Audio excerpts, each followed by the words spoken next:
Academic pressure ang isa sa tinitingnan dahilan ng pamamaril ng isang estudyante sa Ateneo de Zamboanga University. Yan ang umaarangka ng balita ni Noreen Igonia.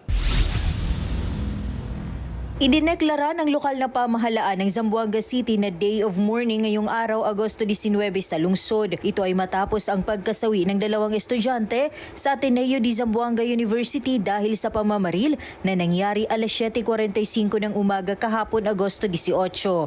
Kanselado din ang klase sa lahat ng antas ng mga paaralan sa lungsod bilang pakikiisa nila sa pagdadalamhati ng pamilya ng mga nasawi, mga nasugatan at nadamay sa pangyayari at sa buong komunidad. To ensure that the safety and well-being of our students and our community remain our highest priority.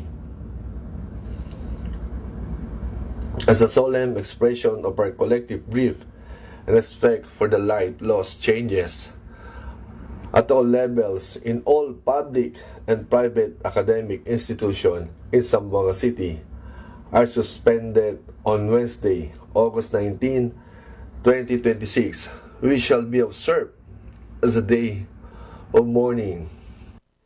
Sa isang panayam ng isang media outlet kay Mayor Kimar Olaso, sinabi niyang isa sa posibleng motibo ng namaril ay ang academic pressure dahil siya ang palaging nanguna sa kanilang klase, ngunit bahagyang bumaba ang kanyang grado. May pinagdadaanan din umano itong depresyon na posibleng nagtulak sa kanyang gawin ang pamamaril. Target niya din umano ang isa sa kanyang mga guro na di natamaan ng kanyang barilin.